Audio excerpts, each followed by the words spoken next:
Hello everyone, welcome to once again our YouTube channel English Tutor. My dear friends, today we will explain topic is non-renewable resource. Today I will explain non-renewable resources because I have taught previously renewable resource. So let's start our topic non-renewable resource. Ready? 21 August 2020 date Friday.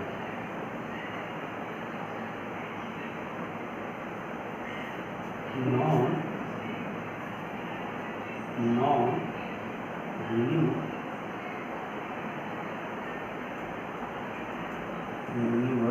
resource. Non-renewable resource मेरे friend, जैसे आपको पता है कि renewable resource क्या होते हैं, ऐसे रिसोर्स जो इनके फ्यूचर में उनको जो है मैं क्या कह रहा हूँ नॉन रिन्यूएबल और रिन्यूएबल मैंने रिन्यूएबल की बात की है कि ऐसे रिसोर्स जिनको इनके फ्यूचर में दोबारा गेट किया जा सके, नहीं दो resources get in again and again, those resources get again and again is called renewable resource, and those resources you can't get again and again is called non-renewable. Means जो renewable resource होते हैं ना उनको दोबारा gate करना, उनको दोबारा प्राप्त करना काफ़ी आसान होता है। जैसे जो एग्जांपल की मैं बात करूँ तो रिन्यूएबल में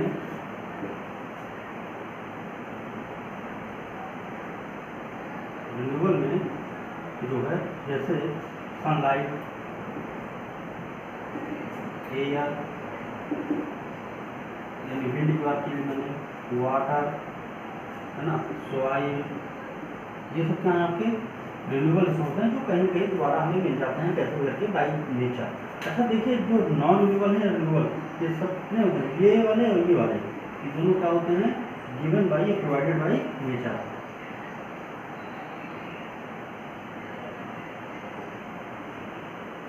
बाई नेचर तो रिन्यूएबल रिसोर्स और नॉन रिन्यूएबल। अब सनलाइट, एयर, वाटर, सॉइल की बात कर ली तो सनलाइट को पता है कि ये हमें सोलर एनर्जी मिल जाती है, ये एयर मैंने विंड एनर्जी या एयर एनर्जी, इससे हाइड्रो इलेक्ट्रिक एनर्जी मिल जाती है। सॉइल हमारे लिए काफ़ी इंपॉर्टेंट है जो हमें रिवर द्वारा भी प्राप्त करती है। तो रिवर क्या होती है, ये सॉइल होती है, मैंने आपको टाइप ऑफ सॉइल सारा ऐसे पढ़ाया है।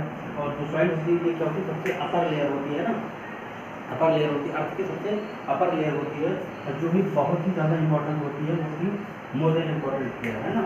और जो ये रिन्यूएबल और जो नॉन रिन्यूएबल होते हैं ये क्या होते हैं बाई नेचर द्वारा में प्रोवाइड कराए जाते हैं। तो ये कुछ पॉइंट्स हो गए। अब देखते हैं नॉन रिन्यूएबल के सोर्स मतलब एग्जाम्पल में देखते हैं। जो नॉन रिन्यूएबल के सोर्स के जो एग्जाम्पल में देखते हैं, जैसे हम बात कर लेते हैं पेट्रोलियम की,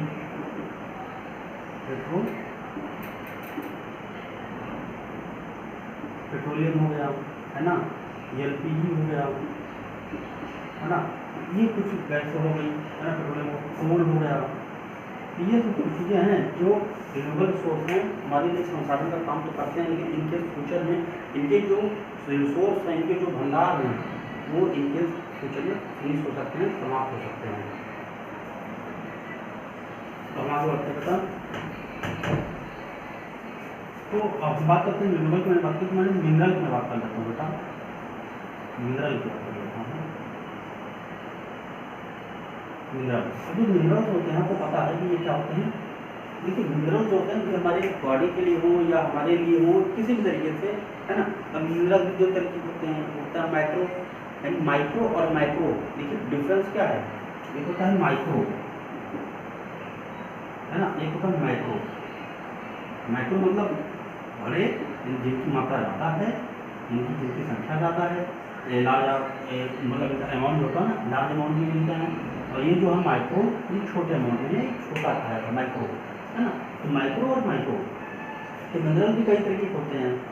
अब देखा जाए मैंने आपको एक बार बताया था कि मिनरल के अगर टाइप कर लिया जाए तो मिनरल होते हैं संसाधन जो खनिज पदार्थ हैं क्या होते हैं एक होता है आपका रिन्यूएबल और नॉन रिन्यूएबल, फिर उसमें भी आता है फेरस नॉन फेरस, है ना, फिर होता है मेटेलिक नॉन मेटेलिक, हम इस तरह से देख सकते हैं। तो पहले देखते हैं जो है मिनरल को हम डिवाइड करते हैं, मिनरल को डिवाइड करने का इस तरह हम डिवाइड कर सकते हैं। एक होता है मेटेलिक एंड नॉन मेटेलिक।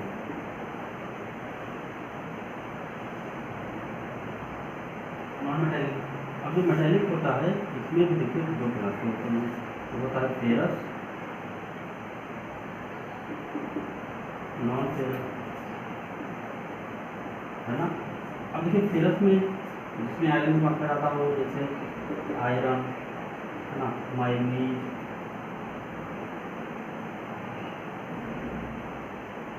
इस प्रकार से मात्रा से क्या आएगा, गोल्ड, सिल्वर, है ना, कॉपर, ये सब हो जाएगा, एल्यूमिनियम, एल्यूमिनियम ये हो गया। अब नॉन मेटेलिक की बात कर लेता हूँ, इसमें भी देखते हैं नॉन मेटेलिक में देखते हैं। नॉन मेटेलिक में जो है आपका आता है जैसे साल, साल से कॉपर की मेटल नहीं है, साल, जिप्सम, है ना, जिप्सम, और भी आप देख सकते हैं। ये कुछ हो गया, जैसे क्या बोलते हैं, माइका, है ना, मार्बल ज़्यादा होता है ना, मार्बल जो है ये सब क्या है आपके मिनरल होते हैं। मेटेलिक में आ गया ferrous, non ferrous, non metallic, ये कुछ चीज़ें हो गई। अच्छा, अब इसमें हम रिन्यूएबल नॉन रिन्यूएबल को डिवाइड कर सकते हैं, कैसे देखते हैं,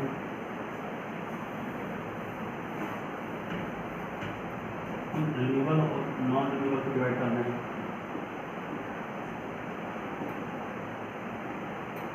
renewable and non renewable, renewable में कौन कौन सा है बेटा देखते हैं, मैं अभी बता सकता हूँ, सनलाइट, एयर, वाटर, है ना, प्लांट,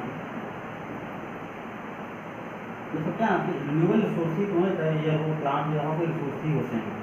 सॉइल, क्योंकि नॉन रिन्यूएबल जिसके द्वारा आपने किया जा सके, कोल,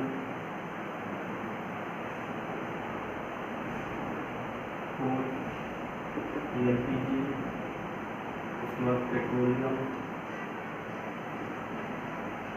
है ना, ये सब क्या है आपके कहीं कहीं आपके नॉन रिन्यूएबल को एक बार समाप्त करना दोबारा प्राप्त करना काफ़ी डिफिकल्ट होता है, दोबारा मिलते नहीं, आगे बढ़ते हैं।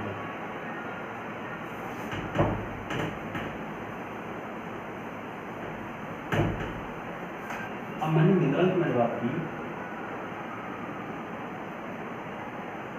मिनरल के भी अगर देखा जाए तो तीन का होते हैं, मैंने बताया अभी metallic, second non metallic,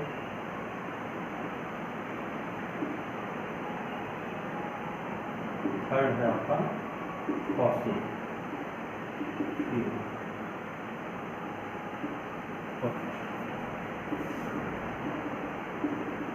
example मैंने बताया था इसमें मेटेलिक है आयरन, नॉन मेटेलिक में क्या होता है आपका लाइमस्टोन, है ना, इसमें गोल्ड, सिल्वर, है ना, ये सब आ जाते हैं आपके। लाइमस्टोन हो गया, इसमें कॉपर आ जाएगा। इसमें मेटेलिक की बात की है, मैंने फेरस नॉन फेरस की बात नहीं की है, तो आप ध्यान रखिएगा, तो नॉन मेटेलिक होगा, है ना। अब फॉसिल फ्यूल में फिर एलपीजी, इसमें मैं आपको दोनों तरीके से आपको समझा दे रहा हूँ, अच्छे से समझ लीजिए। एलपीजी, उसके बाद आपका पेट्रोल, डीजल, ये पेट्रोल डीजल को या इनको कहते हैं पेट्रोलियम, है ना, कोल, ये सब आपको हो गए एग्जाम्पल। मेटेलिक, नॉन मेटेलिक और फॉस्फेट। मेटेलिक जिसमें मेटल पाया जाता हो तो धात्विक होते हैं, नॉन मेटेलिक जो धात्विक नहीं है, इसमें हम लाइमस्टोन, सैंडस्टोन, है ना, मार्बल, इस तरह आप जोड़ सकते हैं। फॉसिल फ्यूल में एलपीजी हो गया, जैसे पेट्रोल, डीजल, पेट्रोलियम गैस, यानी ये सब चीज़ें जो है आपके, तो देखा जाए तो इसमें से ये तो पूरा का ये जो आपका फॉसिल फ्यूल है ये पूरी तरीके से आपका क्या है, नॉन रिन्यूएबल है। मेटालिक में कुछ रिन्यूएबल है, कुछ नॉन रिन्यूएबल है, लेकिन अगर देखा जाए जितने भी मिनरल्स होते हैं वो कहीं ना कहीं आपके नॉन रिन्यूएबल ही होते हैं। इनके फ्यूचर में समाप्त, जैसे सोना हो गया, गोल्ड हो गया, ये भी इसके जो रिसोर्स हैं, जो सोर्स हैं वो कहीं कहीं लिमिटेड है, वो समाप्त हो जाएंगे। सैंडस्टोन हो गया, ये भी समाप्त हो सकता है। सिल्वर, गोल्ड, आयरन, ये सब यदि जितने भी हैं, ठीक है, प्रकृति प्रदत्त यानी जो प्रकृति द्वारा नेचर द्वारा गिवन हैं, जो दिए गए हैं, उसमें कुछ हैं जो हमेशा बरकरार रहेंगे, लेकिन बाकी तो हमेशा के लिए समाप्त हो जाएंगे। पेट्रोल हो गया, इनकेस कहने का मतलब पेट्रोल हमारे अर्थ से निकलता है, जब तक अर्थ रहेगा तब तक पेट्रोल डीजल मिलता रहेगा, लेकिन कहने का मतलब एक बार इसको हम डलवा लेते हैं अपनी बाइक में, एक बार इस ईंधन का उपयोग हम कर लेते हैं पेट्रोल का या डीजल का, तो दोबारा हमें गेट नहीं होता। लेकिन अगर हम सोलर एनर्जी का उपयोग कर लेते हैं, बैटरी द्वारा फिर सनलाइट निकलती है, फिर से हमारी बैटरी चार्ज हो जाती है सनलाइट द्वारा। तो कहीं ना कहीं मिनरल की चीज़ें आपको समझ में आई, metallic non metallic fossil fuel. अब हम आगे बढ़ते हैं।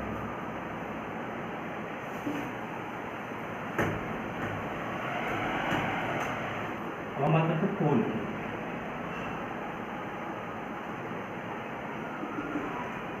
कोल यानी कोयला, है ना, कोल यानी कोयला। बेटा कोल क्या है, ये इम्पोर्टेंट मिनरल है ना, और एनर्जी। एक पॉइंट ये हो गया। उपयोग कहाँ होता है, यूज फॉर कुकिंग, है ना, हीटिंग, है ना, इलेक्ट्रिसिटी,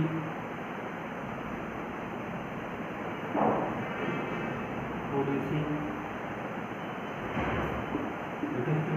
और बहुत सारी इंडस्ट्री है। कोल का उपयोग आपको समझ आ रहा है कि इंपॉर्टेंट मिनरल है ये, एनर्जी के लिए, यूज फॉर कुकिंग, हीटिंग, घरों में भोजन बनाने के लिए, ठंडियों में आग जलाने के लिए, इलेक्ट्रिसिटी यानी एनटीपीसी मैंने आपको कई बार बताया है ना, जहाँ से बिजली बनाई जाती है, नेशनल थर्मल पावर कॉर्पोरेशन, है ना, एनटीपीसी द्वारा।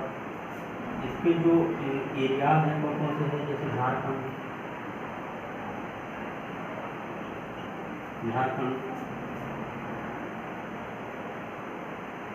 वेस्ट बंगाल,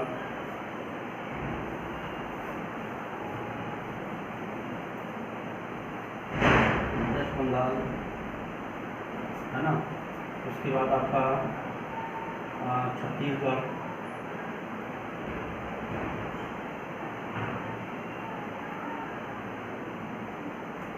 हो गया,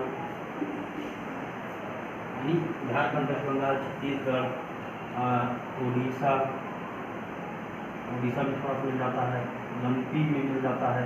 ये कुछ क्वान्टिटी सबसे ज़्यादा अगर देखा जाए तो ये जो है भंडार यहाँ पर सबसे ज़्यादा है, सबसे ज़्यादा भंडार है, और वेस्ट बंगाल में सबसे ज़्यादा निकाला जाता है। यानी देखा जाए तो ये जो है वेस्ट बंगाल प्रोड्यूसर है, मैंने सबसे ज़्यादा पैदा करता है, लेकिन भंडार सबसे ज़्यादा कहाँ पर है, झारखंड में। और वेस्ट बंगाल में भी सबसे ज़्यादा कहाँ पर देखा जाए तो रानीगंज जो कोल माइन है वहाँ पर, तो रानीगंज से निकाला जाता है। तो ये कुछ पॉइंट्स हो गए, समझ होते हैं। हम बात करते हैं पेट्रोलियम की। पेट्रोलियम निकाला कहाँ से जाता है, डीप इनसाइड अब, है ना, इसके द्वारा ऑयल वेल, है ना, कोयल द्वारा होता है, डिगिंग होती है, ड्रिल किया जाता है ना, धरती निक्षेप किया जाता है पंप द्वारा, उसको निकाला जाता है। ये भी किसके लिए यूज, यूज फॉर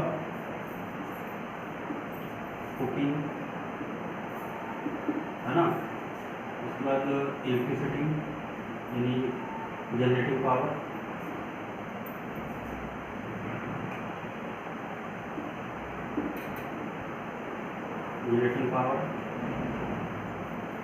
उसके बाद इंडस्ट्री, एविएशन,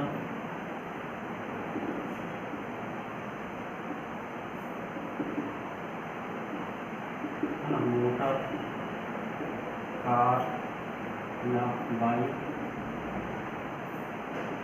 है ना, इन सब जगहों पर इसका उपयोग किया जाता है। इसके जो एरिया हैं, एरिया कौन कौन से हैं? गुजरात, असम, है ना, बॉम्बे है, महाराष्ट्र,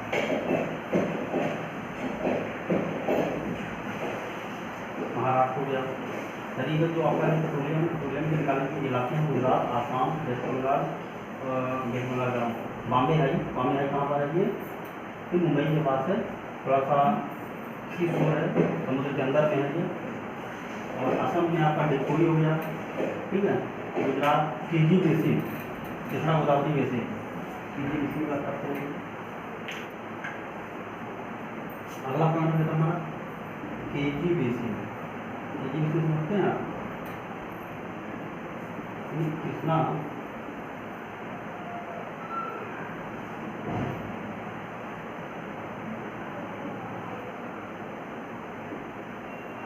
गोदावरी, है ना, कृष्णा गोदावरी बेसिन। ये कुछ पॉइंट्स हो गए आपके जो हमारे लिए इम्पोर्टेंट हैं, लेकिन साइड का ये सब चीज़ें आप नोट करिए, हमारी बात करते हैं। एविएशन फ्यूल के रूप में यूज किया जाता है इसको, ठीक है। हमारा अगला पॉइंट है इसको रिफाइनरी में क्या किया जाता है? ऑयल को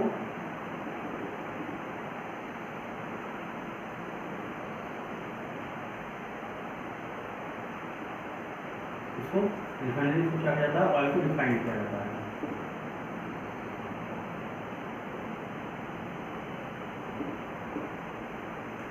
रिफाइंड किया जाता है, इससे क्या निकलता है? यानी ऑयल को, जो पेट्रोलियम होता है, कच्चा तेल रहता है, इसको रिफाइंड किया जाता है, उसको गर्म किया जाता है। और जब गर्म करते हैं तो अलग अलग टेम्परेचर पर अलग अलग, यानी डिफरेंट टेम्परेचर पर डिफरेंट प्रोडक्ट निकलते हैं। जैसे फिर क्या निकलता है? केरोसिन, है ना, पेट्रोल, डीजल, उसके बाद आपका पेट्रोलियम जेली,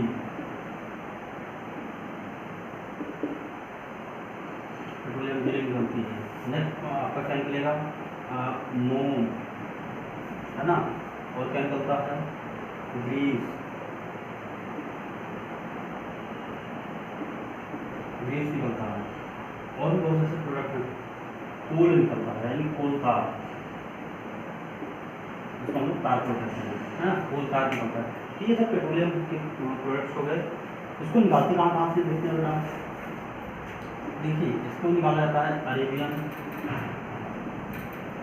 सी और बे ऑफ बंगाल,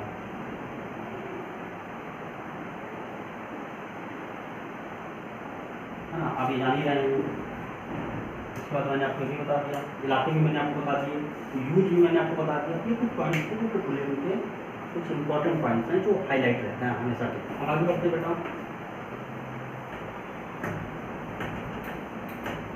देखिए, आपके चैप्टर में, आपकी बुक में एक बहुत इम्पोर्टेंट टॉपिक रिन्यूएबल और नॉन रिन्यूएबल में, तो मैंने बताया ही, मैंने नॉन रिन्यूएबल में एक और एनर्जी का सोर्स है। वो कौन सा सोर्स है? नॉन रिन्यूएबल मैंने बात की है, रिन्यूएबल की हमने बात नहीं की। रेडियो एक्टिव,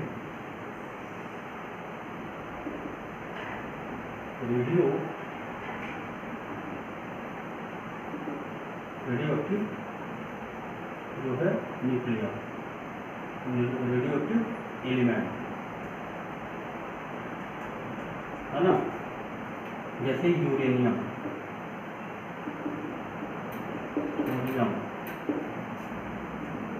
है ना, प्लूटोनियम,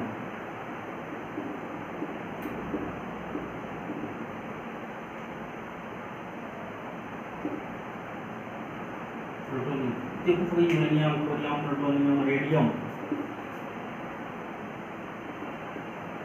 है ना, बहुत सारे हैं, प्लूटोनियम, थोरियम, रेडियम, है ना, पोलोनियम। ये सब क्या है? आपके रेडियो एक्टिव तत्व हैं। इनसे भी क्या निकाला जाता है? एनर्जी, तो कौन सी energy? Nuclear energy. Nuclear energy इनसे प्रोड्यूस की जाती है ना, कहाँ पर? न्यूक्लियर रिएक्टर में,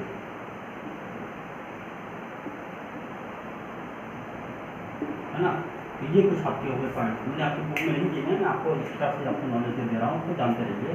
तो ये रेडियो एक्टिव पदार्थ यानी जो आपका परमाणु बम जो बनाया जाता है, इनको कहते हैं रेडियो एक्टिव एलिमेंट्स हैं। ये uranium, thorium, plutonium, radium, polonium, ये सब क्या है? रेडियो एक्टिव तत्व हैं जिनसे एनर्जी निकाली जाती है। रेडियो एक्टिव पदार्थ होते हैं जिनसे परमाणु बम बनाया जाता है, या अब उसी परमाणु बम के माध्यम से हम क्या बनाते हैं? बिजली बनाते हैं।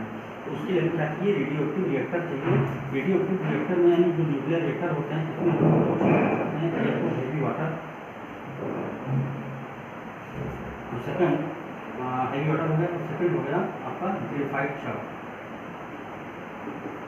ग्रेफाइट रॉड, है ना। ये मंडक का काम करते हैं, है ना। तो रेडियन का काम करते हैं। ये कुछ चीज़ें हो गई जो आप जानते रहिए इनके। अब हम बात करते हैं, बताओ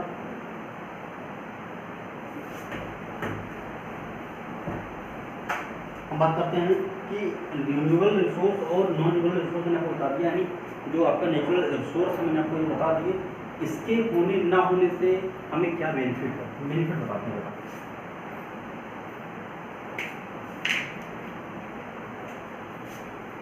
looking after natural resource,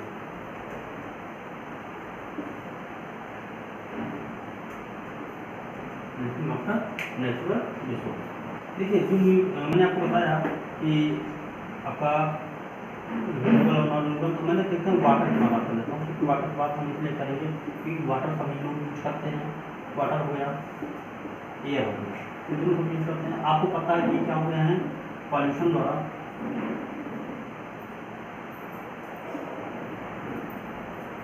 pollution द्वारा क्या हो रहे हैं? पॉल्यूटेड हो रहे हैं।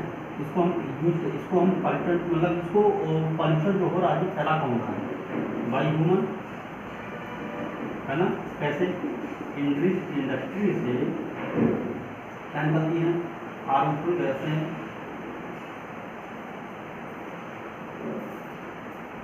हार्मफुल गैसें, डर्टी वाटर,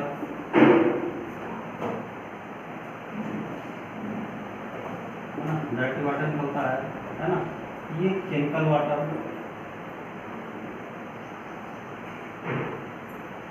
कहाँ जाता है? ये फ्लो होता है और जाता है रिवर में, है ना। तो रिवर को क्या कर देता है? पॉल्यूट कर देता है। तो इस प्रकार हमें पहले से समझना होगा कि हमें वाटर हो गया या एयर हो गया, ये तो एयर की बात करनी है, तो वाटर की बात करनी है। मैं अगर एयर की बात करूँ तो एयर में भी क्या निकलता है? स्मोक, है ना, स्मोक निकलता है। ये कहाँ जाता है? एयर में जाता है। फिर वहाँ के केमिकल प्रोसेस द्वारा क्या होता है? वहाँ पे वापस में केमिकल प्रोसेस कर देता है और क्या बनाता है? स्मोक, है ना। स्मोक बनता कैसे है? स्मोक और फॉग, स्मोक और फॉग और कोहरा, ये दोनों मिलकर क्या बनाते हैं? स्मॉग बनाते हैं, है ना। ये कहीं कहीं नुकसानदायक है। कि कहीं न कहीं देखा जाए तो हम ही जो है, जो ह्यूमन बींग्स हैं, जो ह्यूमन हैं, इन्हीं की वजह से या तो एक्टिविटी या फिर इनका जो केमिकल प्रोसेस है, इंडस्ट्री है, डेवलपमेंट है, ये हमारी एनवायरनमेंट को, हमारी रिसोर्सेज को बर्बाद कर रहे हैं, उसको डर्टी कर रहे हैं, उसको पॉल्यूट कर रहे हैं। हम अगला पॉइंट देखते हैं, हम सॉइल की बात कर लें। अभी मैंने कहा वाटर, जो डर्टी वाटर है,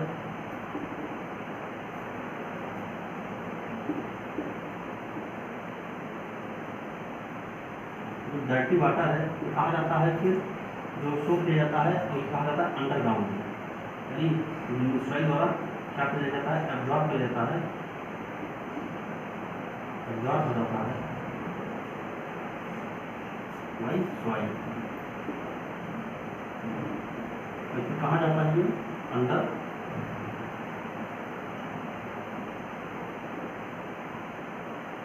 अंडरग्राउंड वाटर। अब देखा जाए तो जो डर्टी वाटर है, जो गंदा वाटर होता है, जो केमिकल वाटर होता है, उसको सॉइल क्या कर लेती है? एब्जॉर्ब कर लेती है। फिर अंडरग्राउंड वाटर को पानी कर देता है, दूसरा क्या होता है, इससे जो सॉइल होती है क्या हो जाती है, अनफर्टाइल हो जाती है, अनफर्टाइल हो जाएगी, है ना। केमिकल जो रिएक्शन होता है वो क्या हो जाता है, इंक्रीज हो जाता है। ये बहुत सारी ऐसी समस्याएं हैं जो हमारे एनवायरनमेंट को बर्बाद करती हैं। हम अगला देख लेते हैं बेटा।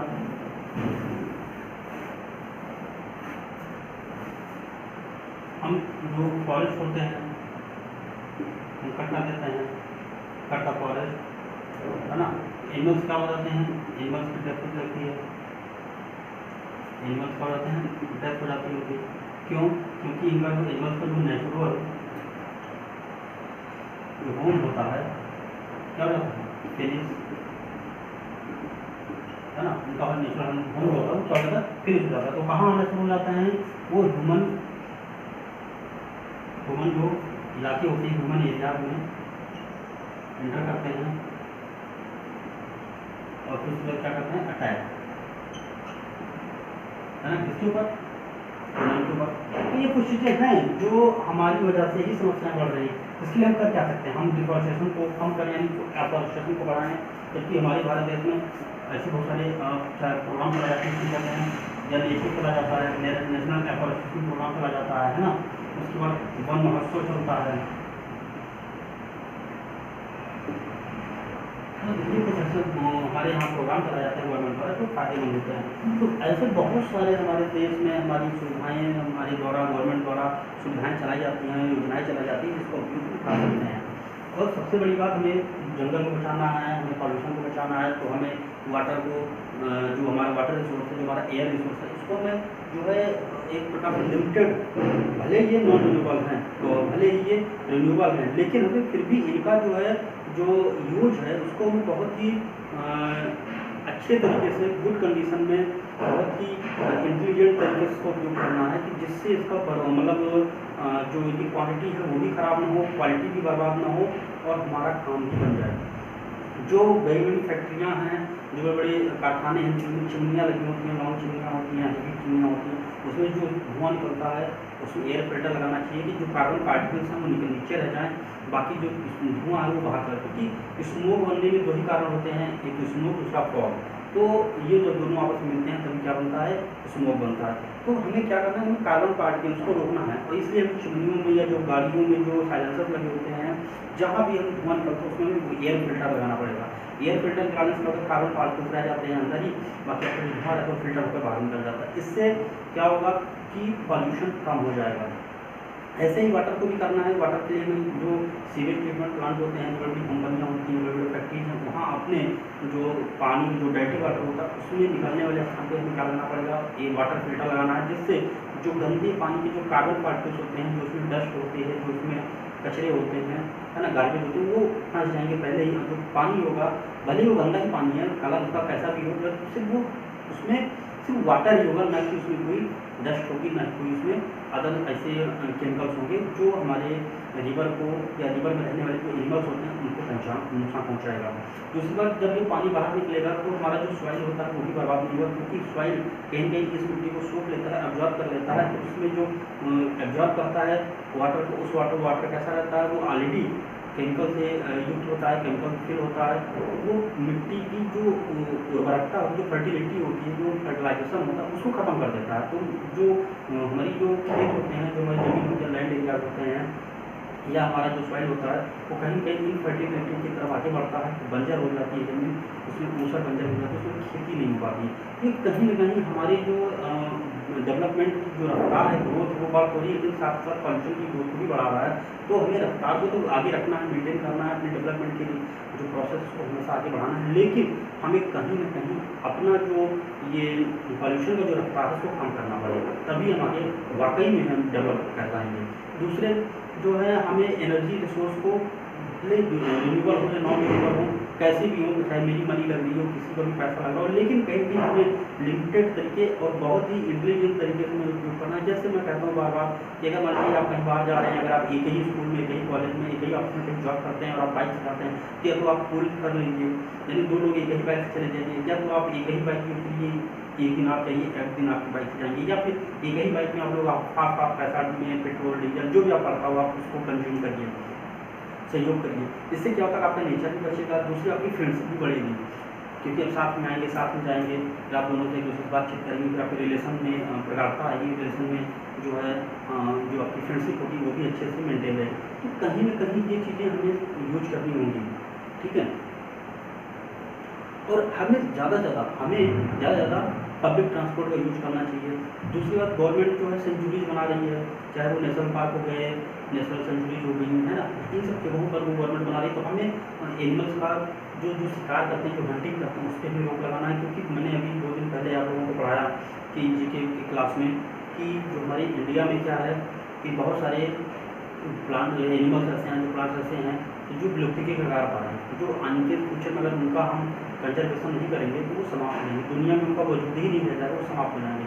तो इसी वजूद को बचाने के लिए, उनकी प्रजाति को बचाने के लिए, उनकी स्पीसीज को बचाने के लिए गवर्नमेंट करती क्या है कि नेशनल पार्क बनाती है, सेंचुरी बनाती है ना, बायोस्फीयर रिजर्व बनाती है, कि उस इलाके को रिजर्व कर दिया जाता है कि वहाँ पे वो पर्यटन किसी एक एनिमल के लिए है। जैसे बहुत सारे एग्जाम्पल आपके पास, जैसे बुरहा नेशनल पार्क हो गया, गिर नेशनल पार्क हो गया, मुरागंगा टाइगर का वो हो गया, उसके बाद आपका बांधवगढ़ नेशनल पार्क हो गया, सरिस्का नेशनल पार्क हो गया, रणथंभौर नेशनल पार्क हो गया, है ना, महात्मा गांधी नेशनल पार्क हो गया, राजीव गांधी नेशनल पार्क हो गया, इंदिरा गांधी नेशनल पार्क हो गया, उसके बाद आपका जवाहरलाल नेहरू नेशनल पार्क, यानी बहुत सारे, राजीव गांधी वाले हो गए, संजय गांधी का हो गया, यानी बहुत सारे ऐसे नेशनल पार्क हो गए जो आपके पन्ना नेशनल पार्क हो गया, कान्हा किसली नेशनल पार्क हो गया, नंदनकानन नेशनल पार्क हो गया, है ना, उसके बाद भितरकनिका नेशनल पार्क, यानी इतने ज़्यादा नेशनल पार्क, मानस नेशनल पार्क हो गया है। ये सब मैंने आपको इसलिए थोड़ा सा, अगर आप सुन रहे हैं, देख रहे हैं, तो आप जानिए इसको और बताइए लोगों को। अभी